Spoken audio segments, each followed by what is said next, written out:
partida de casa e a alegria por voltar. O texto, Lucas 15, versículo do 11 ao 24, diz: E ele disse, certo homem tinha 2 filhos, e o mais jovem deles disse ao seu pai: Pai, dá-me a parte dos bens a que eu tenho direito. E ele dividiu-lhes os seus haveres. E poucos dias depois, o filho mais jovem, ajuntando tudo, partiu para uma terra distante e ali desperdiçou os seus bens com uma vida desordeira. E havendo ele gastado tudo, houve naquela terra uma grande fome e ele começou a passar necessidade. E ele foi e juntou-se a um dos cidadãos daquela terra, e ele o enviou aos seus campos para alimentar os porcos. E ele desejava encher o seu estômago com as cascas que os porcos comiam, e nenhum homem lhe dava nada. E ele, caindo em si, disse: Quantos servidores de meu pai têm pão suficiente e de sobra, e eu aqui pereço de fome. Levantar-me-ei e irei ao meu pai, e lhe direi: Pai, eu pequei contra o céu e perante a ti, e não sou mais digno de ser chamado teu filho. Faze-me como um dos teus servidores. E ele, levantando-se, foi para o seu pai, mas ele, estando ainda longe do caminho, seu pai o viu e teve compaixão, e correndo lançou-se-lhe ao pescoço e o beijou. E o filho lhe disse: Pai, eu pequei contra o céu e a tua vista, e não sou mais digno de ser chamado teu filho. Mas o pai disse aos seus servos: Trazei a melhor veste, e veste-o, e ponde-lhe um anel em sua mão e calçados em seus pés. E trazei aqui um novilho cevado, e matai-o, e comamos e alegramo-nos, porque este meu filho estava morto e vive novamente. Tinha se perdido e foi achado. E eles começaram a alegrar-se. Esse relato que nós iremos nessa noite de forma muito solene, como sempre tem que ser, de forma muito serena, com muita seriedade. Esse relato que nós vamos hoje observar no Evangelho de Lucas, trata sobre uma das parábolas, entre muitas, que o nosso Senhor Jesus Cristo falou, contou nos Evangelhos. Trata-se da tão conhecida parábola do filho pródigo. Lendo Warren Wiersbe, o pastor Warren Wiersbe, ele fala que essa parábola ela poderia ser também chamada da seguinte forma: a parábola do pai amoroso. E ele fala isso porque, embora essa parábola relate sobre um jovem rebelde, impenitente, irresponsável, por outro lado, esta parábola ela deixa muito mais destacada, dá muito mais ênfase ao amor completamente misericordioso, benevolente e compassivo do pai. Ele dá muito mais ênfase a isso do que a vida pecaminosa daquele seu filho. É uma história, queridos, que começa com uma completa desobediência, uma rebeldia sem precedentes, uma ingratidão que é pior ainda. E seguido isso, de um verdadeiro, agora, lindo arrependimento, espetacular arrependimento. E ao final, desfecha-se com um fim repleto de uma alegria, mas não uma alegria tal como essa por recebermos algo material, não uma alegria tal como nós tivéssemos recebido o nascimento do nosso filho ou o dia do nosso casamento, mas uma alegria superior, superlativa a essa. Termina-se o desfecho desse relato, dessa história, dessa parábola, com um fim de uma alegria indizível. Uma alegria que não tem como se falar sobre ela. É uma alegria que enche a alma de um ser humano. Ele sabe que está alegre e sabe que esta alegria, ela não cessa. ela é eterna, ela durará para sempre. Mas, quando ele quer expressar o que está sentindo, a cada dia que passa, aquele que recebe essa alegria, ele não sabe dizer como de fato ela é. Mas ele sabe dizer da seguinte forma: quem experimentou dessa alegria, sabe do que eu estou falando.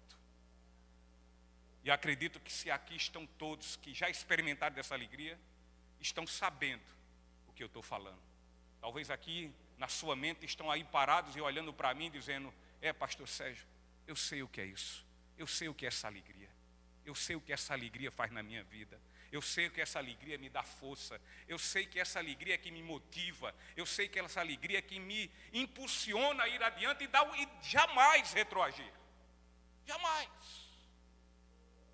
Essa alegria que nos faz a todo momento, todo instante, em qualquer circunstância, vivermos alegres em todo tempo e em qualquer circunstância.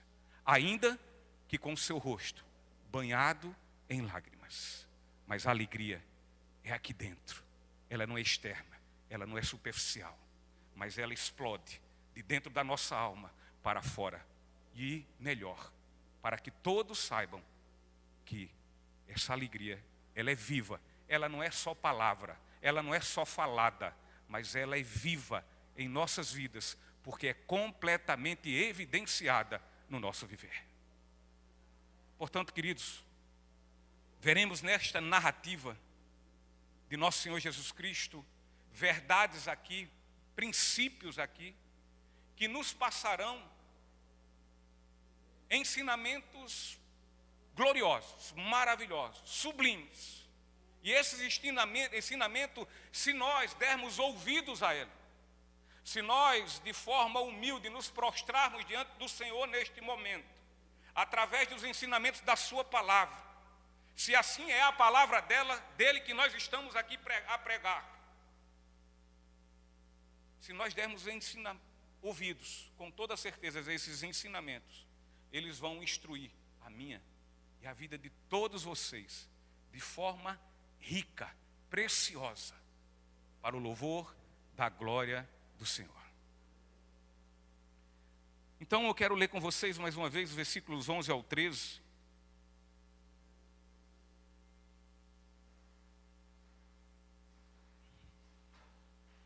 Que diz: e ele disse, certo homem tinha 2 filhos, e o mais jovem deles disse ao seu pai: pai, dá-me parte dos bens a que tenho direito. E ele dividiu-lhes os seus haveres. E poucos dias depois, o filho mais jovem, ajuntando tudo, partiu para uma terra distante e ali desperdiçou os seus bens com uma vida desordeira. Então, queridos, nós temos que, em primeiro lugar, ver nestes ensinamentos, essas verdades e muitas outras verdades, mas aqui nós vamos nos ater a algumas verdades que vão nos instruir de fato, que vão nos ensinar maravilhosamente e ricamente as nossas vidas. E, em primeiro lugar, o que essa palavra, este texto, este parágrafo, esses versículos que agora lemos, mais uma vez, é quanto à rebelde natureza do coração arrogante e soberbo de todo, sem exceção, todo ser humano.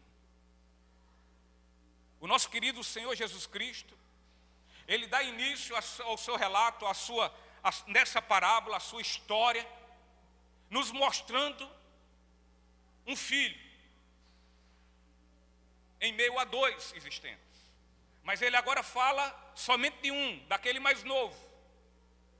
Um filho que, de forma obstinada, de forma soberba, de forma rebelde, ele resolve pedir antecipadamente para que aconteça algo que poderia acontecer a posterior. Ele pede antes do tempo. Ele pede para sair da sua casa. E pede para sair da sua casa para viver da forma que ele bem entende viver. Ele quer viver a sua vida por conta própria. Ele quer viver viajando e indo para os lugares aonde ele deseja ir, para que não dê cabimento, para que não venha dar de forma nenhuma satisfação aos seus pais. ele quer viver por lugares longes, ele quer viver por lugares distantes, numa presunção de completa rebelião, e assim, independente, ele vive a sua vida longe dos olhos observadores do seu pai. E conforme a lei judaica, isso não teria problema algum. Conforme a lei judaica, não haveria nenhuma ilegalidade o fato daquele filho, de um filho mais novo, pedir a sua parte da herança de forma antecipada. Ou seja, herança geralmente a gente recebe dos pais quando eles vêm a óbito. Mas aqui havia uma possibilidade dele pedir ainda com seu pai vivo. Porém, queridos, vejam que seria algo muito triste. Talvez se você soubesse que se meus pais fossem vivos, eu chegasse, pai, me dê minha herança antes. Eu acredito que vocês iriam se escandalizar, como a gente também agora fica meio sem admitir o que é que esse rapaz está querendo diante do seu pai.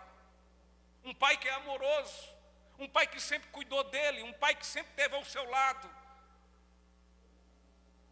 um pai que sempre de forma responsável o criou. Então é algo absolutamente inaceitável por todos nós. Creio que sim, eu creio que esse deve ser também seu pensamento, ou se não, da grande maioria.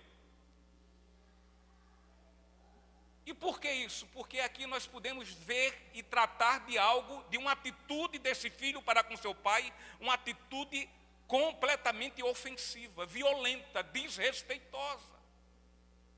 Porque aqui seria mais ou menos como se esse filho chegasse para o seu pai e disse, pai, me faz um favor, morre, porque para mim vai ser melhor. Seria a mesma coisa desse filho chegar para o seu pai e dizer, pai, olha, se tem uma coisa boa que pode acontecer na minha vida, é o senhor morrer, é sair daqui, é ir embora. Então, queridos, aqui enxergamos claramente e de forma exemplar a figura de quem? De nós, rebeldes, dos seres humanos. O ser humano natural. Esta é a mentalidade do ser humano, o pensamento dele é esse. Ele quer hoje e agora e não importa em que pescoço vai pisar.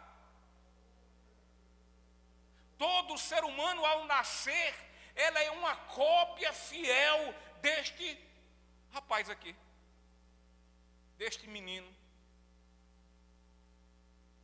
Ou seja, é um orgulhoso, é presunçoso, é cheio de si quanto às suas vontades e desejos. O ser humano natural, ele ouve muitas vezes sobre Deus. O ser humano natural, ele fala muitas vezes sobre Deus, ele fala.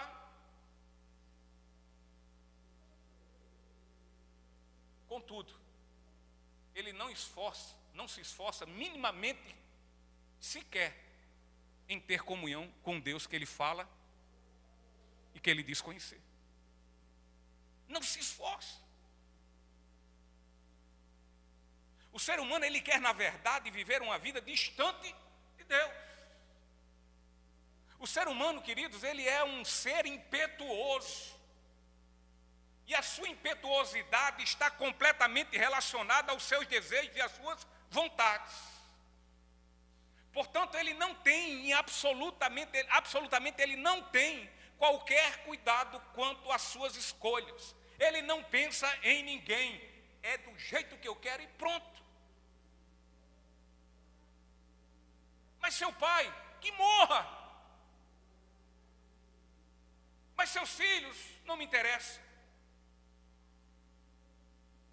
O ser humano, ele gasta seu tempo, ele gasta a sua força, ele gasta as suas finanças, seus recursos, seus bens, ele gasta inclusive as suas relações interpessoais, ele gasta e desgasta com as pessoas a fim de conquistar os seus vãos interesses, os seus vãos interesses. E o pior, inúteis interesses.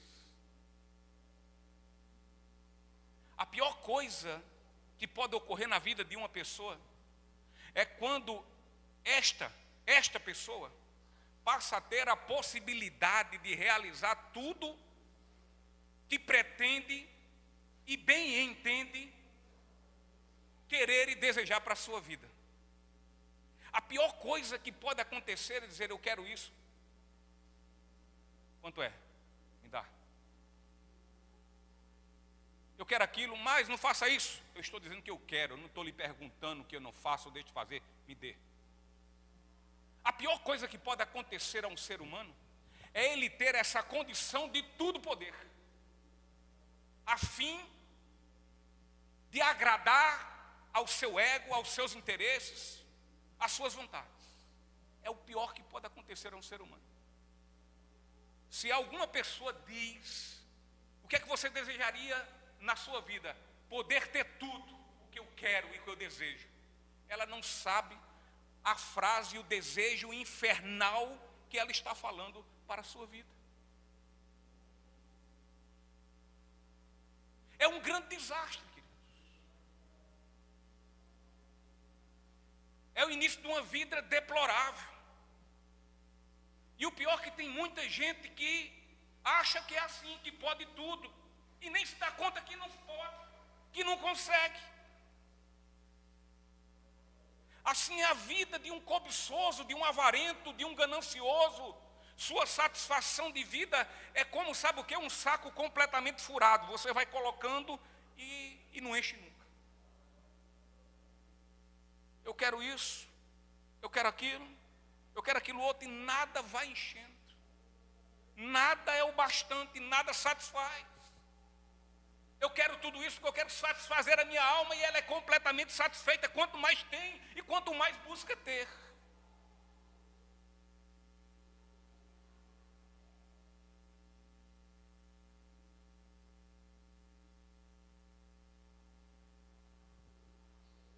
Por mais que essa pessoa consiga, por mais que essa pessoa ganhe e tenha muitas conquistas, riquezas, fortunas e tudo mais, ela será sempre uma pessoa insatisfeita, triste, amarga, rancorosa, cheia de doenças na mente, no corpo e no espírito.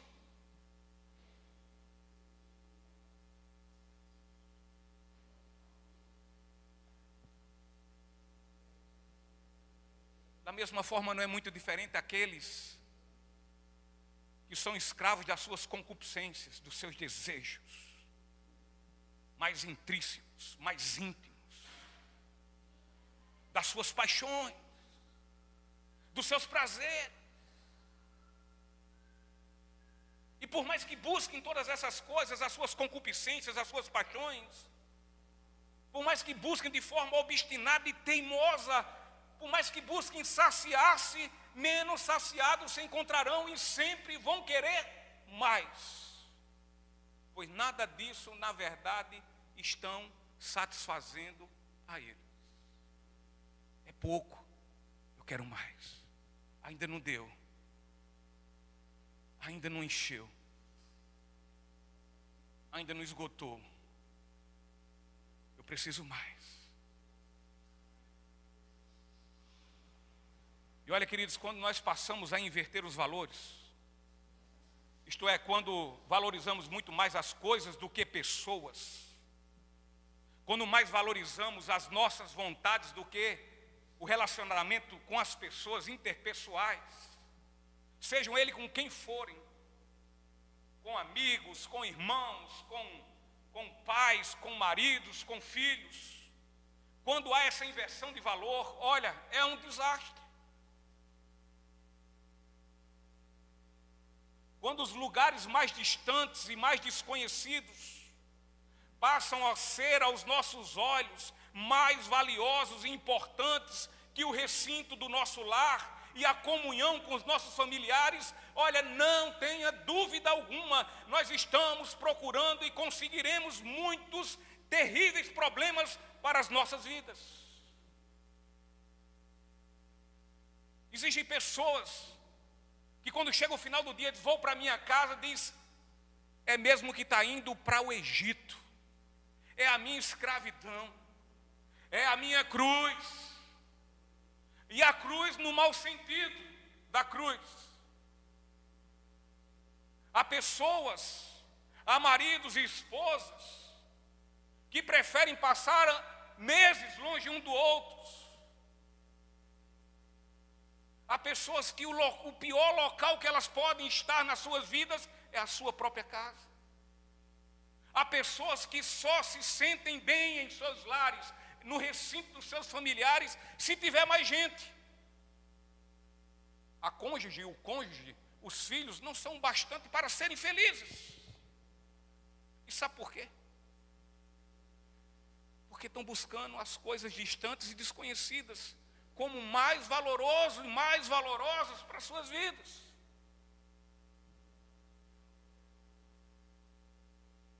E o pior que é só desastre. O pior que o resultado disso é terrível. É infelicidade, é insatisfação. Isaías 53, versículo 6. Ele diz, todos nós como ovelhas temos nos desviado. Nós temos nos afastado, cada um para o seu próprio caminho. Portanto, o ser humano, por natureza, ele anda de forma rebelde, desgarrado e desobediente à vontade de quem? De Deus.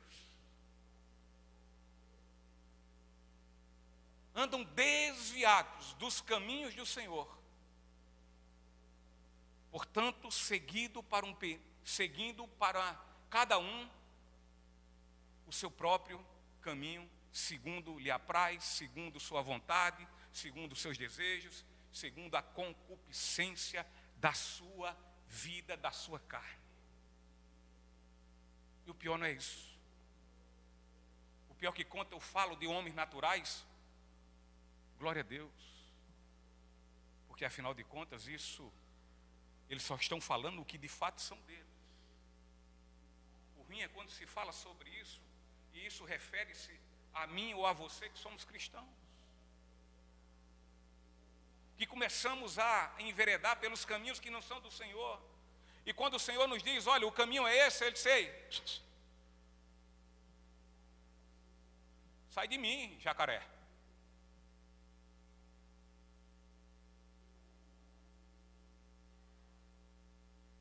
Quando a palavra abre e é dita e é nos falada, ele diz, não, eu não aceito ela. Eu não a quero. E aí eu vou seguindo pelos caminhos das minhas vontades, segundo a minha natureza rebelde. Mas espera aí, eu agora sou crente. Como é que eu posso ser rebelde à natureza que agora, e ter essa natureza de rebeldia, quando na verdade eu não posso mais tê-la? Porque agora eu não sou mais um rebelde, mas agora um amado do Senhor.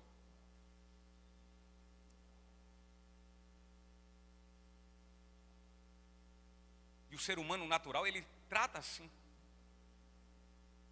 Romanos 3,12 diz, todos se desviaram do caminho e juntamente se tornaram inúteis. Não há quem faça o bem, não há um. Não há nenhum. Portanto, na pessoa deste filho mais novo, na pessoa deste filho pródigo, vemos o completo e puro reflexo de todo ser humano natural. O ser humano, ele precisa reconhecer, antes de mais nada, a sua completa ignorância. Se há alguma coisa que o ser humano precisa, que nós precisamos entender, nós precisamos ter conhecimento, é o conhecimento que não temos, ou seja, é a nossa ignorância. A primeira coisa que nós temos que nos colocar, o primeiro passo que nós temos que aprender com esse texto, é que nós precisamos nos prostrar, nos debruçar, nos colocar de forma humilde e dizer, nada eu sei, eu sou um completo ignorante.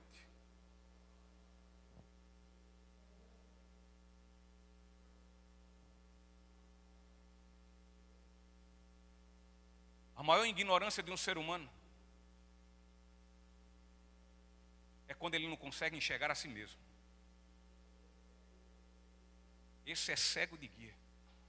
Quando nós estamos assim nesse patamar de não conseguimos nos olhar e não conseguir nos ver quem de fato somos, essa é uma grande ignorância. E o ser humano natural é assim, ele não consegue se enxergar. Mas o espiritual deveria se enxergar, deveria ver quem de fato é.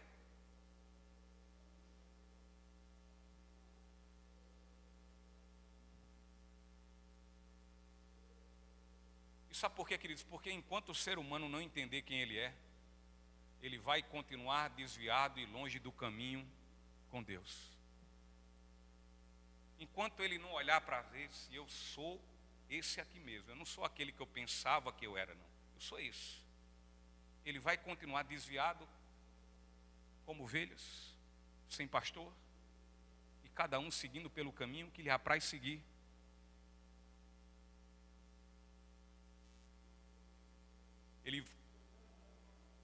Ele vai viver longe de Deus, ele vai viver de uma forma inútil a Deus, e cada vez mais vai vaguear pelas trevas do pecado. O grande problema é que a gente pensa que pecado só é tomar cachaça, fumar maconha, cheirar pó, prostituir. Parece que só isso é pecado. Mas a Bíblia, ela nos relata de Gênesis, Apocalipse, tudo quanto é pecado.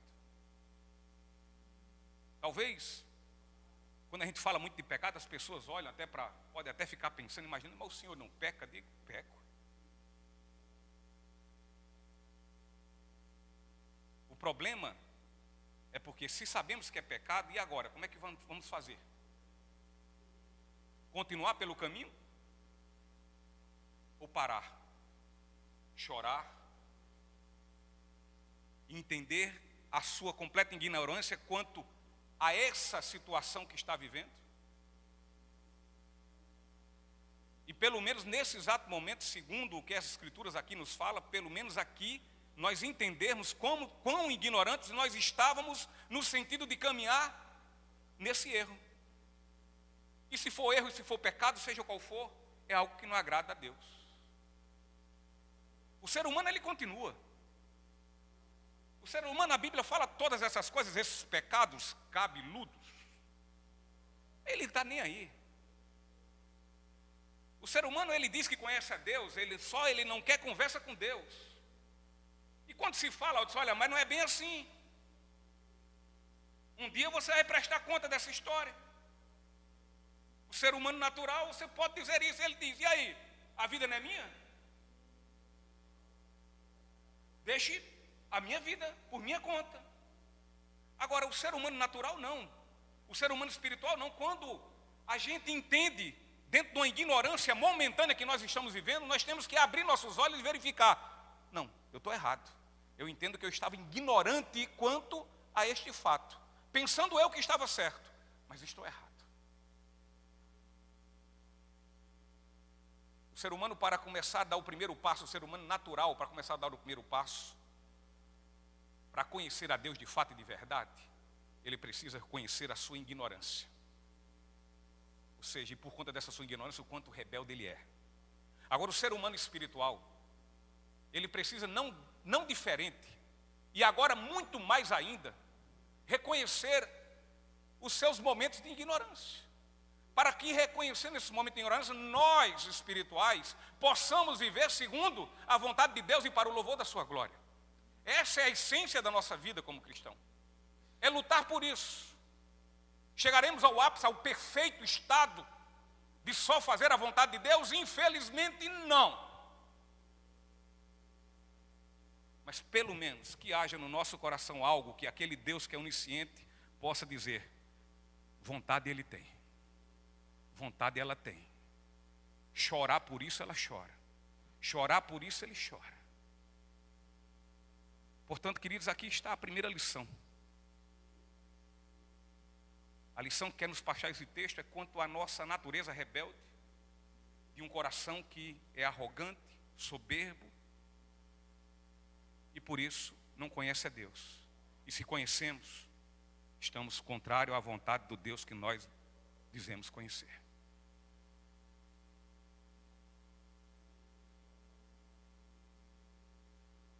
Segunda lição, segundo ensinamento que nosso Senhor quer nos passar. Nós vamos ler agora os capítulos, versículos 14 a 16.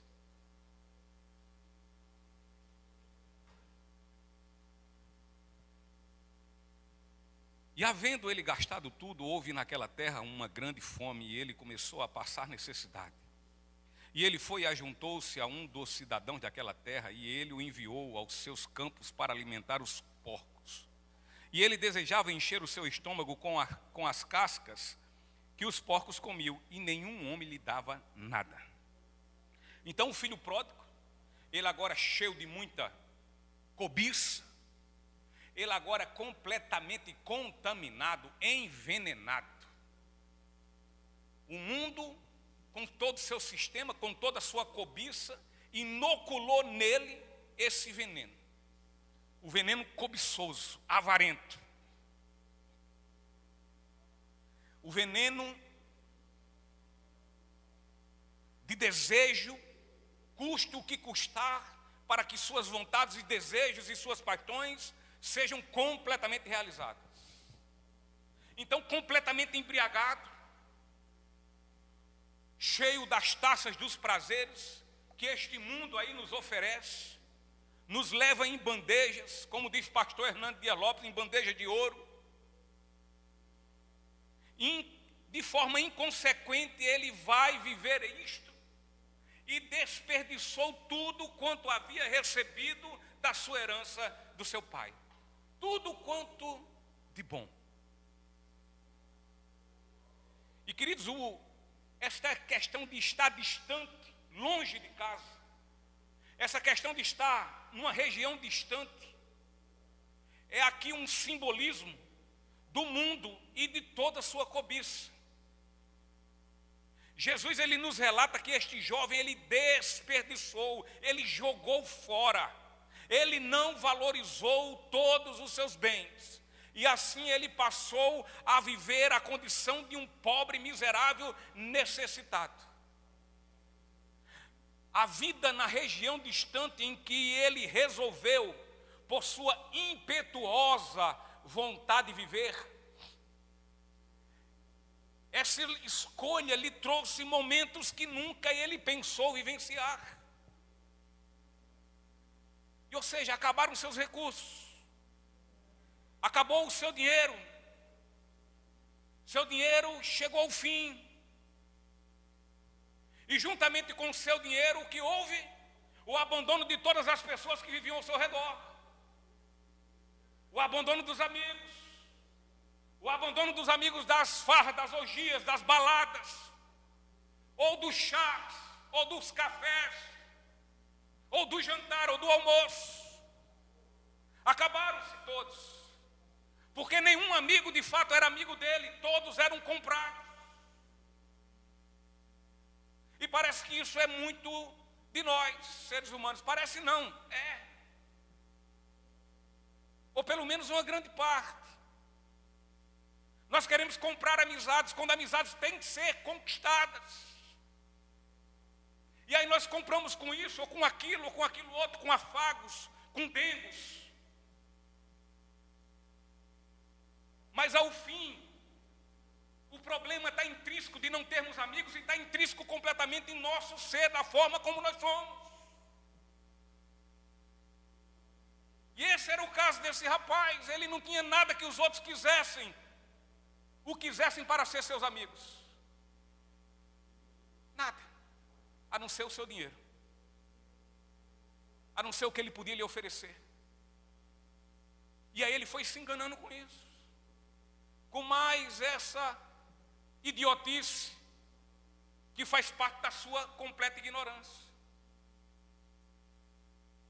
E aí, abandonado por todos, ele passou a ter fome.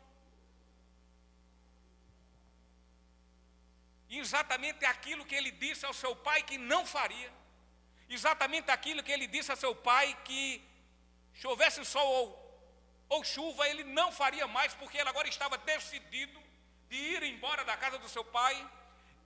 Exatamente trabalhar para o seu pai foi o que ele agora foi fazer para os outros. O que ele negou para o seu pai, agora estava fazendo para os outros. e de uma forma humilhante.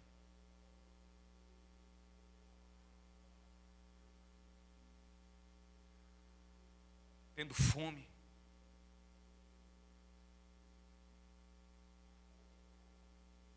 Ele agora trabalhava cuidando de porcos. E aquele jovem diz o relato que ele tinha tanta fome. Ele estava mas tão faminto, que ele tinha vontade de comer a comida dos porcos. No entanto, ninguém lhe dava.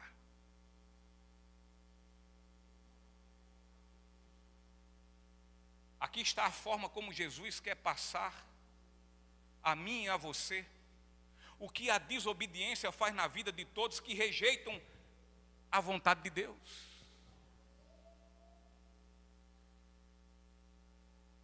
A desobediência obstinada, teimosa e persistente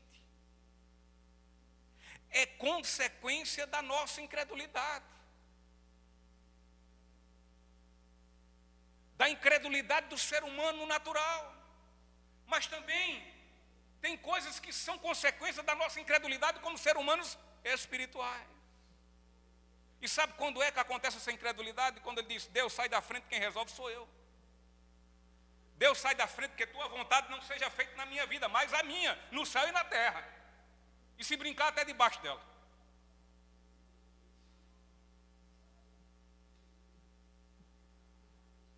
Obrigado, minha irmã.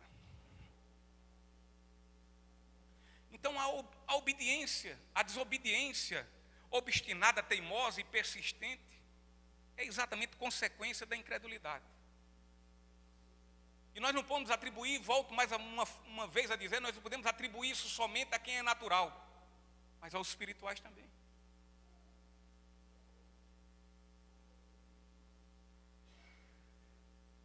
Incredulidade é pecado, irmã Verônica. Quando eu digo que creio, não creio. Quando eu digo que eu sou espiritual, mas a minha vida não condiz com a minha vida espiritual. E quando eu estou falando disso, eu não estou dizendo em ser santo do santo, não. É preciso a gente nos abster desse escudo. Porque senão fica impossível falar de pecado, Vandoberto. Fica impossível. Mas nós, como espirituais, muitas vezes nos fazemos de incrédulos.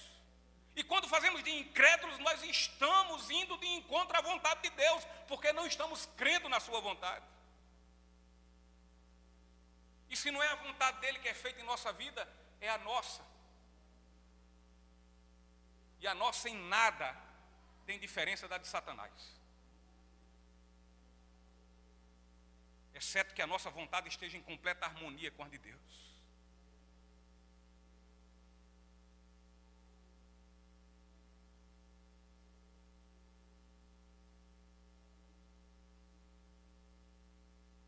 A desobediência é tão terrível.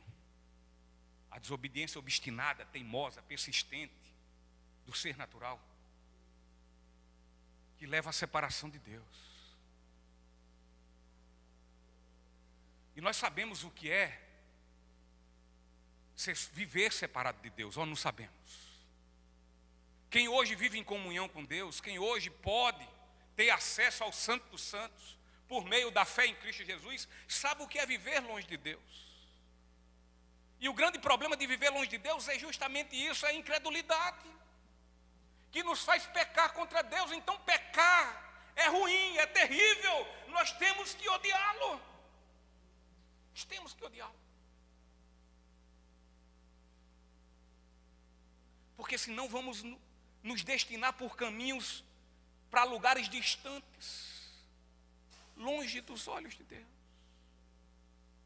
E esse longe dos olhos de Deus, eu quero dizer, é que quando eu quero ficar para longe de Deus, segundo a minha incredulidade, segundo a vontade de fazer a minha vontade, não a dele, eu estou para longe de Deus, ou seja,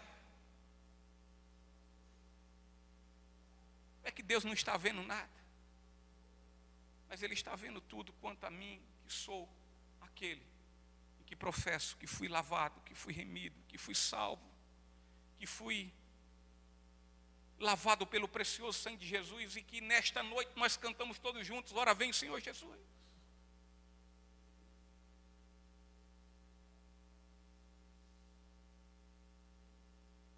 Esse pecado leva o ser humano a acreditar nas promessas desse mundo com todo o seu sistema, falido, jazido, morto, fétido. João 8,34 diz: respondeu-lhe Jesus: na verdade eu vos digo, todo aquele que comete pecado é servo do pecado. Esse pecado promete liberdade, entretanto escraviza toda uma vida. O pecado, querido, promete a gente riquezas, sucesso, mas o fim é um grande fracasso diante de Deus. O fim é sobrecarga, o fim é opressão.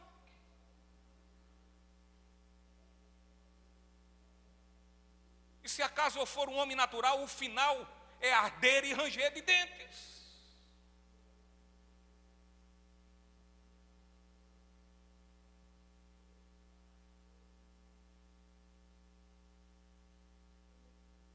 O pecado oferece vida.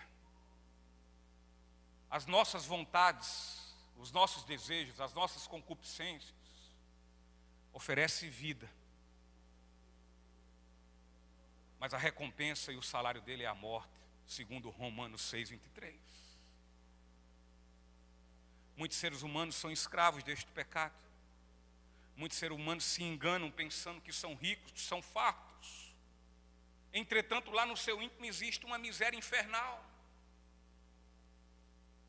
Ainda que não reconheçam, mas lá no seu íntimo, no profundo, no âmago de suas almas, eles estão completamente famintos, não estão fartos em absolutamente nada. Por mais que se enganem, por mais que escondam, mas estão passando por uma profunda necessidade espiritual. Profunda. Aquele jovem rapaz, ele pensou que por conta da sua busca por uma suposta felicidade, segundo as suas filosofias, segundo a sua mente, ele poderia encontrar essa felicidade. No entanto, ao encontrar-se consigo mesmo, no entanto, quando ele esteve de frente a frente consigo,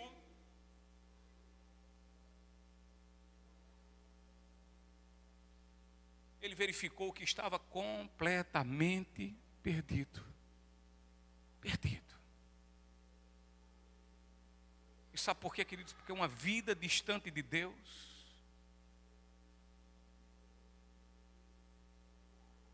aquilo que eu ou você pensamos que é prazer, na verdade é uma miserável escravidão. É um terrível Egito. É uma terrível vida de subserviência. Diferente de uma vida de submissão. Porque a Deus nós não somos subservientes. A Ele nós nos submetemos. E por quê? Porque é nele que está a nossa alegria. Agora, enquanto queremos estar à mercê das nossas vontades, nesse exato momento estamos subservientes a Satanás. Portanto, a segunda lição é que uma vez que eu verifico o meu estado de rebeldia, quando eu passo a entender esse estado, essa minha natureza de rebeldia, de completa desobediência, eu vou verificar, eu vou entender também que nesse estado de rebeldia eu estou vivendo um estado de escravidão, pensando que sou livre, como na verdade sou escravo. E nesse caso, não é escravo de Cristo.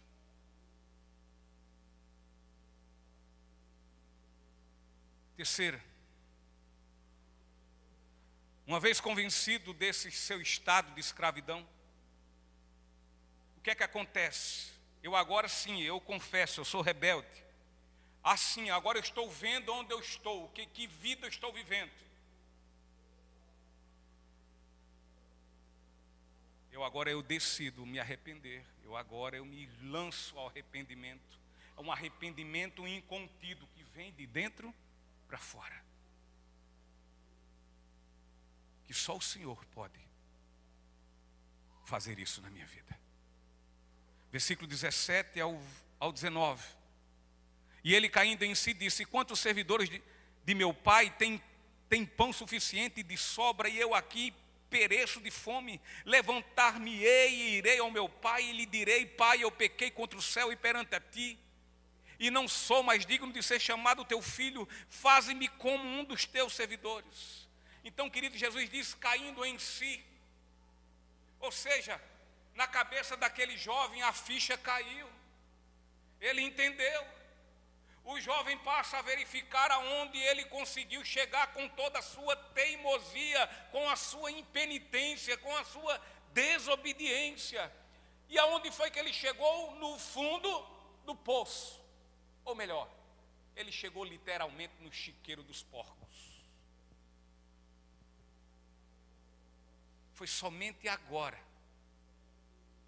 verificando quão rebelde é, verificando seu estado diante de Deus, seu estado da sua vida, vendo que ele não era aquilo que ele pensava que era. Então ele se arrepende, ele caiu em si. Só aí ele caiu em si, queridos, só aí ele arrependeu-se e tomou a decisão de tornar a casa de seu pai. Arrependimento tem significado de mudança de ideia, de mudança de mente, de transformação de pensamento, de renovação desta mente, a mente de Cristo. Há uma convergência, e não um convencimento tão somente. Há uma convergência de rota, de caminho. E foi exatamente isso que o filho pródigo fez. Jesus disse que o jovem ele caiu em si. O que podemos entender que ele estava o quê? Se ele não estava em si, ele estava fora de si. Efésios capítulo 4, versículo 18 diz: com o seu entendimento obscurecidos, separados da vida de Deus, pela ignorância que há neles, pela cegueira do seu coração, os quais, havendo perdido todo o sentimento, se entregaram à lascívia para cometerem toda impureza com ganância, com vontade.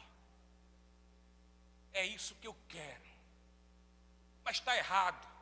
Vá tomar conta da sua vida. Mas espera aí, a palavra de Deus diz isso. Eu não quero saber. Tem que valer a minha vontade. É justamente isso que o pecado faz com o ser humano. O deixa em completo estado de insanidade. Ele fica fora de si. E fica de uma forma tal que obscurece sua mente, impedindo de poder compreender quão imensamente pernicioso, maléfico e mortal é uma vida completamente distante de Deus. O jovem rapaz mudou de ideia. Ele caiu em si, mudou de ideia sobre si mesmo, sobre a sua vida, ao seu respeito. Quando ele cai em si, ele muda seus critérios. Ele muda suas convicções. Ele muda a sua filosofia de vida. Ele agora, o estilo de vida anterior, ele não quer mais. Ele reconheceu que era um pecador. E algo que nós não podemos nos esquecer.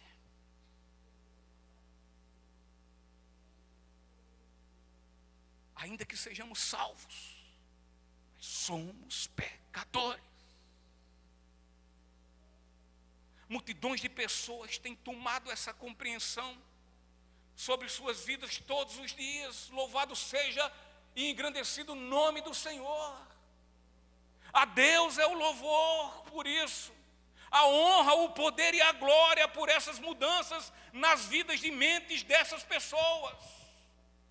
Contudo, queridos, precisamos observar que pensar, compreender, ter conhecimento, ter intelectualidade sobre tais coisas não implica seguramente numa vida mudada, num coração mudado.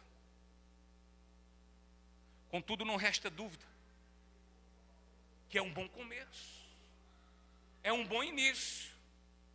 Sou rebelde, e com a minha rebeldia, o que eu consegui, e agora eu caí em si, olha o estado que eu estou. Isso é um bom recomeço, isso é um bom passo, é o primeiro passo.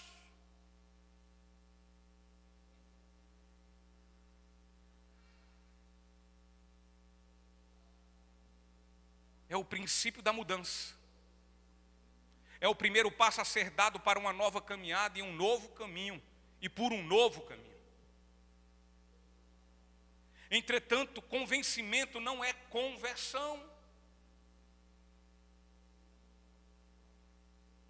A questão não é só pensar, é agir também.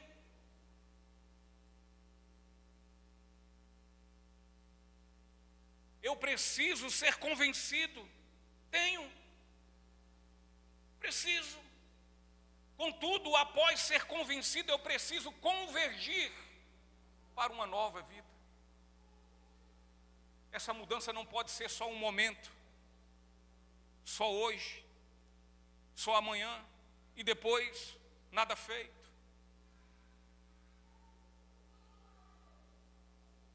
Essa mudança não pode ser só um instantezinho, mas esta vida agora precisa daí para frente ter inúmeros momentos, um após o outro, de mudanças contínuas e constantes. Um passo hoje, o outro amanhã. Um passo hoje, o outro amanhã. Cresceu 10 passos? Glória a Deus. Agora, se cresceu 10 passos, lembre-se, não se exalte, não se glorie, porque aquele que pensa que está em pé, tenha cuidado para não cair. Mas glória a Deus que está crescendo mais, que está buscando mais. Então, os momentos são constantes. Isso é conversão. Um verdadeiro arrependimento não se limita somente a pensamentos ou instantes de emoções. Se o filho pródigo tivesse estacionado somente nestas questões, e ali ele não tivesse ido para lugar nenhum, ali ele não tivesse dito,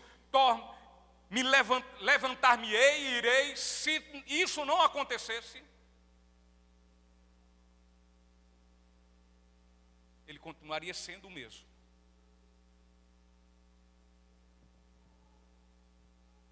A única coisa que ele poderia talvez ter sentido era um mero e simples remorso, mas não arrependimento.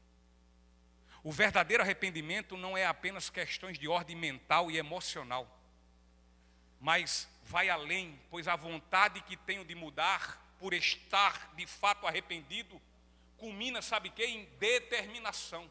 Eu agora estou determinado na minha vida. Eu vou dizer para mim mesmo o seguinte: levantar-me-ei e irei para o meu pai, e lhe direi: Pai, eu pequei contra o céu e perante ti. Não adianta pensar em decidir. É preciso decidir praticar o que eu já pensei. Hoje eu escutava pastor Antônio Carlos Costa, uma pregação excelente, eu vou compartilhar com vocês depois. E ele falava o que é, ele dizia ali, falava sobre o que é vida eterna. E teve um momento que ele falou exatamente isso que eu estou falando agora. O Evangelho vem, eu ouço o Evangelho, aí eu entendo o Evangelho, aí eu me convenço deste Evangelho e e este evangelho me convence de quem eu sou. E convencido de quem eu sou e de quem é o evangelho quem é? É Deus. É ali onde ele se revela a mim e a você. Ali é onde ele se revela quem ele é, até onde ele quis se revelar. E mediante esse convencimento de quem é Deus e quem eu sou, eu me arrependo. E quando eu me arrependo, aí o que está na mente desce ao coração.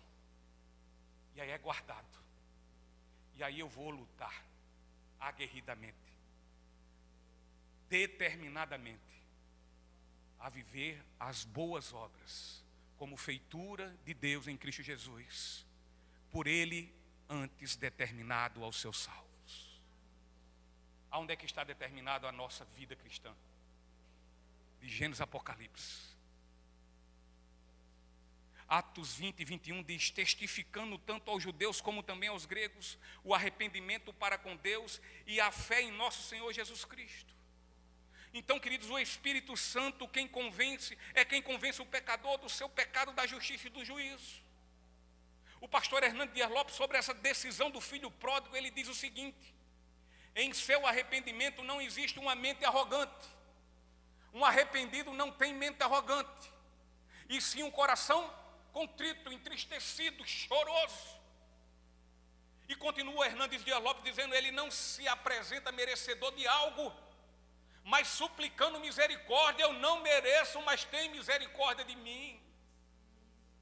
Ele não pensa mais em ter direitos como filho, mas apenas ele pensa de agora por diante servir ao Deus de toda misericórdia. E por fim, os versículos 20 ao 24.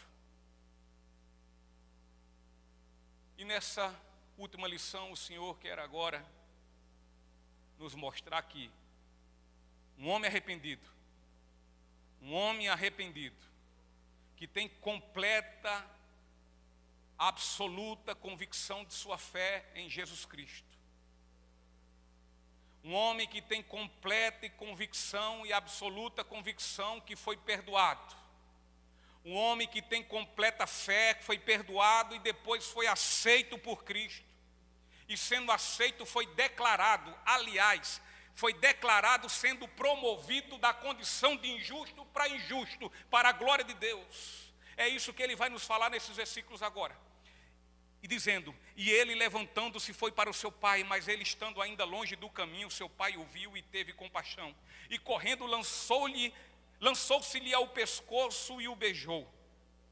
E o filho lhe disse: pai, eu pequei contra o céu e a tua vista, e não sou mais digno de ser chamado teu filho. Mas o pai disse aos seus servos: trazei a melhor veste, e veste-o, e ponde-lhe um anel em sua mão, e calçados em seus pés, e trazei aqui um novilho cevado, e matai-o, e comamos e alegramo-nos, porque este meu filho estava morto, e vive novamente, tinha se perdido e foi achado. E eles começaram a alegrar-se. Oh, glória!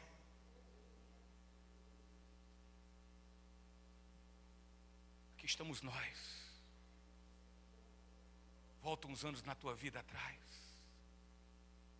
Eu volto para abril de 2003 e começo a ouvir do Senhor tais coisas. Este era o meu filho, que estava perdido, que estava morto, que estava sepultado nos seus pecados e delitos.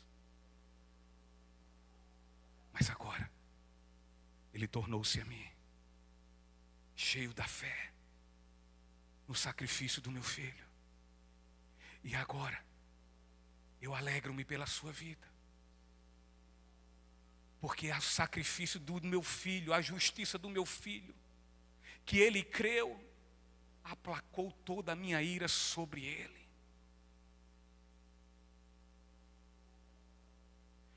Agora nosso Senhor Jesus Cristo, ele narra exatamente o momento em que o filho pródigo deixa a região distante que vivia. Ou seja, ele deixa o mundo.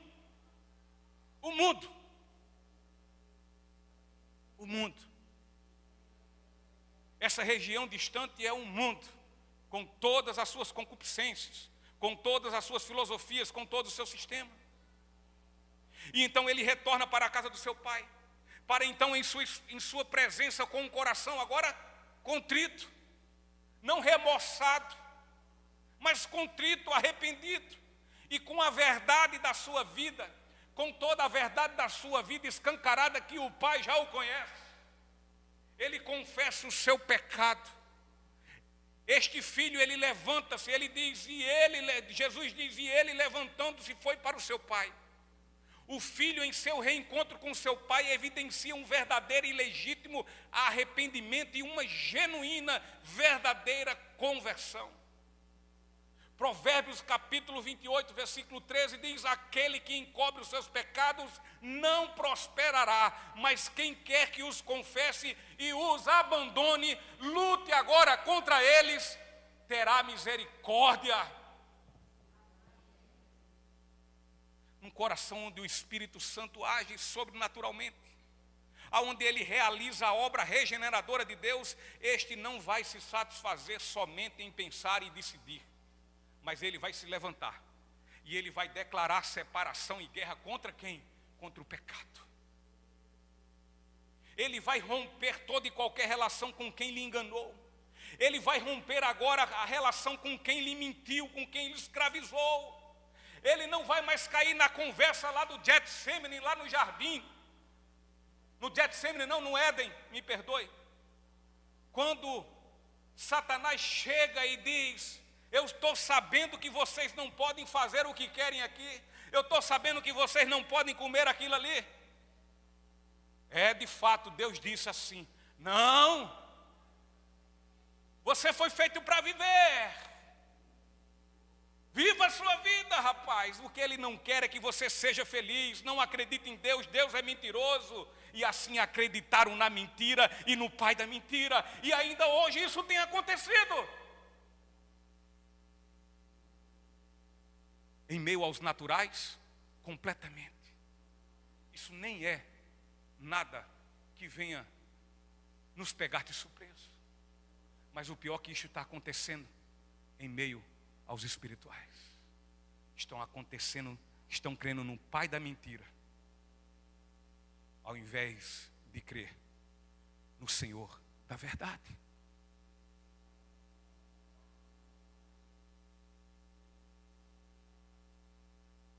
Portanto, aquele menino, ele vai abrir a sua vida e vai pedir perdão, vai pedir misericórdia e vai abandonar sua obstinada vida de pecado.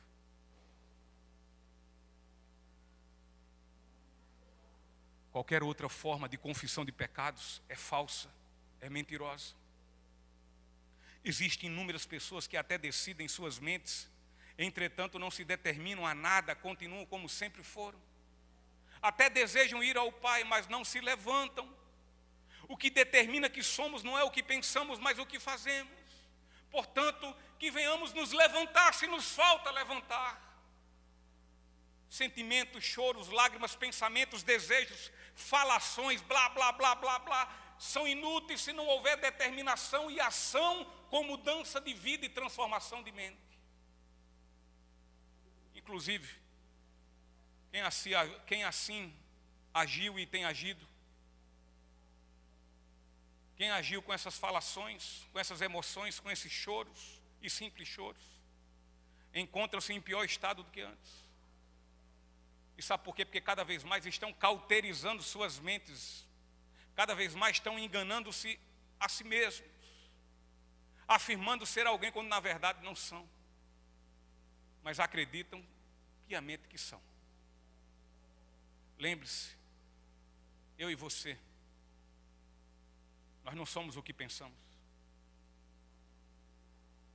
nós somos o que fazemos. Portanto, chegou o momento, e se assim for necessário em nossas vidas, que levantemos, que saiamos hoje mesmo da região distante, distante que tenhamos escolhido morar, e venhamos nos determinar em voltar para casa, e lançar-nos nos braços do Pai. Não fique nessa conversa que muitos falam. Quem sabe amanhã eu vou mudar. Se fulano mudar, eu mudo também. Se fulano se levantar, eu me levanto também. Um dia eu vou mudar a rota da minha vida, eu vou ser outra pessoa. Um dia eu vou deixar esse vício. Um dia eu vou deixar de ser assim. Um dia eu vou deixar de ser rancoroso. Um dia eu vou deixar de amar, vou deixar de não perdoar. Um dia eu vou viver dessa forma. Um dia. Deixa eu te dizer uma coisa, me dê licença. Se essa palavra veio hoje para cá, porque essa palavra ela veio para eu e para você escutar. Porque é a palavra de Deus. Em especial se você é um homem ou uma mulher de Deus, se nós somos de Deus. Essa palavra não é para A nem para B. A palavra de Deus não pode ser tratada como caixinha de surpresas que vendia antigamente. Eu não sei se ainda vende isso. Que você chega lá e tira e tem um versículo num contexto completamente isolado. E aí você aplica na sua vida segundo a sua vontade, segundo o contexto que você queira que aquele versículo esteja pronto. A palavra de Deus, ela é para a gente, ela é para todos nós, de Gênesis a Apocalipse, em todo o tempo e em toda hora. Nós cremos no Deus e nós dizemos sempre, e a Bíblia diz, que é o mesmo Deus de ontem, de hoje e eternamente. Amém? Essa palavra também não é ultrapassada. Ela é para ontem, é para hoje e será eternamente para os salvos que creem em Cristo Jesus, o Filho de Deus. Eu quero chamar aqui, eu quero encerrar com louvor. Por favor. Levante-se. Este evangelho é para nós. Este evangelho não é para um, ou para dois, ou para três. É para todos nós. E se nós somos aqueles que fomos lavados pelo sangue de Jesus Cristo, que possamos nos colocar prostrados, com toda serenidade, diligência e responsabilidade dentro desse evangelho, porque foi Ele que nos convenceu do nosso estado, foi Ele que nos salvou, foi Ele que chegou para mim e para você e disse quem éramos, porque na verdade a Bíblia diz quem o ser humano é. Você quer saber quem o ser humano é segundo a Bíblia Sagrada? Leia Romanos, pelo menos Romanos 1, 2 e 3. Não é Sérgio, não é Antônio Carlos Costa, não é pastor Severino, Joaquim, que está dizendo, é a palavra do nosso Deus. Segundo Paulo escreveu a Timóteo, diz que essa palavra serve para inúmeras coisas. Resumidamente, ela serve para nos instruir. Ela fala conosco exortativamente, mas fala para o benefício das vidas dos salvos. Para que, instruídos por Ele, depois não cheguem lá, como às vezes nossos filhos fazem a nós. Você não me ensinou assim. Você nunca me educou. Você até me educou, você até disse que eu fizesse, mas você não fazia. Mas quando nós chegarmos lá, Antônio Carlos da Costa disse uma coisa maravilhosa hoje. Eu nunca tinha visto isso. Ele disse assim: no inferno não tem ateu nem agnóstico. Nem ateu, nem agnóstico. Quem chegar lá no inferno, até porque, sabe por quê? O inferno já é de Satanás, a gente já sabe disso. E Satanás crê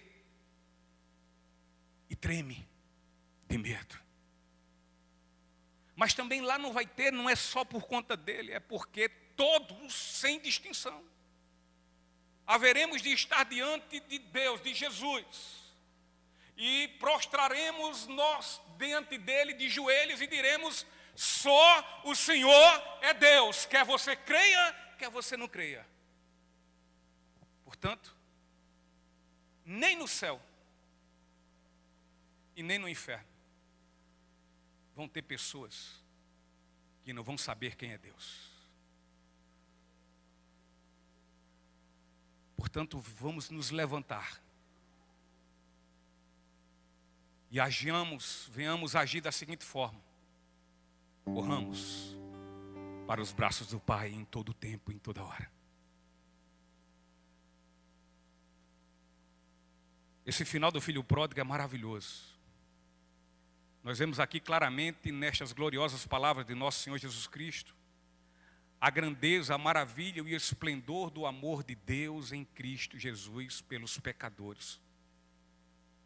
Aqui, queridos, está claro a prontidão, a disposição obediente de nosso Senhor Jesus Cristo em perdoar todos quanto vêm a Ele com o coração quebrantado. Ele foi à cruz obedientemente por mim e por você. Então Ele perdoa todo aquele que chega diante dEle em arrependimento sincero. A todos estes, o Senhor os perdoará imediatamente e completamente. E olha, e sabe por que é completo? É completo não é só porque Ele não somente perdoa, mas Ele absolve dos nossos pecados. Portanto, não há mais condenação aos eleitos de Jesus, aos eleitos do Senhor. Não há mais. Atos 13, 38 e 39 diz: seja, portanto, de vosso conhecimento, homens e irmãos, que através desse homem vos é anunciado o perdão dos pecados. O 39 diz: e por ele todo aquele que crê é justificado de todas as coisas das quais não pudestes ser justificados pela lei de Moisés. Essa ação de amor por pura misericórdia deve ser completamente cravada em nossa mente e guardada em nosso coração. E quando nosso coração ficar um tanto meio que demente, que a nossa mente venha a explodir a lembrança, te lembra. Lembra-te de onde vieste, de onde estavas. E aí nós lembrando, fiquemos ruborizados, envergonhados. E nos lancemos diante de Deus pedindo perdão. Porque esquecemos o que Ele fez por nós.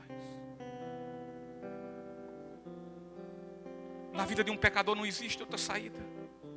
Não existe outra solução senão correr para os braços de Jesus e clamar pela sua infinita misericórdia. Salmo 86, versículos 5 e 6 diz: pois tu, Senhor, és bom e pronto a perdoar e abundantemente em misericórdia a todos aqueles que clamam a ti. Dá ouvidos, ó Senhor, à minha oração e atende à voz das minhas súplicas. O salmista fala com Deus com entendimento quanto à força do seu estado de perigo, mostrando o quanto sabia que era imensamente necessitado de Deus, e por isso a Ele clama suplicantemente. Ele sabia o quanto Deus é infinitamente misericordioso na vida daqueles que apresentam de forma sincera a Ele. Ele sabia que sua necessidade era extrema, e o inimigo que estava por lhe abater era imenso. No entanto, ele sabia também que infinitamente maior, que infinitamente glorioso e maior e mais poderoso era o Deus a quem apresentava a sua petição, o seu clamor.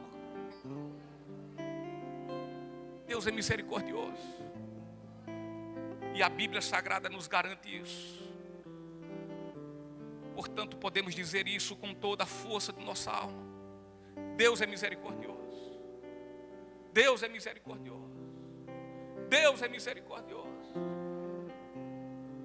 E uma vez que Ele é misericordioso, podemos garantir às pessoas que se achegam a Ele mediante a fé em nosso Senhor Jesus Cristo, que nele irão encontrar e desfrutarão da sua misericórdia. Diante de um coração sincero, que realmente pede misericórdia. Aquele que está no céu não está surdo, ele ouve. Diante de um coração sincero, verdadeiro, que realmente pede misericórdia, e porque realmente pede misericórdia é porque ele sabe que necessita da sua misericórdia. Ele nunca se fará de surdo, como nós fazemos quando as pessoas pedem misericórdia e nós não a damos. Fazemos de rogado, nem ouvimos. Ele nunca deixará de ouvir o clamor por sua misericórdia de uma alma sincera. Deus nunca rejeitou e jamais rejeitará qualquer pessoa que tenha crido em nosso Senhor Jesus Cristo. Nunca. Sendo assim, e eu vou encerrar agora. Haja como filho pródigo. Levante-se e vá para os braços do Pai, rogando-lhe misericórdia, e receba a graça do perdão, sabendo que não a merece. É possível que hoje alguém é um filho pródigo que está distante de Deus, mas que hoje teve um encontro com Ele, e que hoje ele entendeu essa palavra, este evangelho, e está se levantando. Na verdade, no seu coração já se levantou, está indo à casa do Pai, está tornando ao Senhor, e vai dizer a Ele: Pai, eu não mereço, mas me perdoa, porque eu estou arrependido, e agora eu quero viver para Te servir por toda a minha vida. Se houver alguém aqui nesse lugar, eu quero só que você levante a mão, que eu quero orar pela sua vida. E se é alguém que está me escutando, e isso aconteceu no seu ser, eu quero te dizer que eu vou orar por você. Mas eu quero também dizer a você, a todos nós, salvos em Cristo Jesus, que aqui e acolá, ou se não quase todo dia, eu por mim, falando por mim, todo dia, eu preciso cair em si, cair em mim mesmo, ver quem eu sou, olhar e verificar os meus pecados, dele confessá-los, eles confessá-los, arrependido, e correr para os braços do meu Pai, do Pai da minha salvação. Vamos ficar em pé, vamos louvar o Senhor. Que Deus, Pai do nosso Senhor Jesus Cristo, abençoe a todos. Não há mim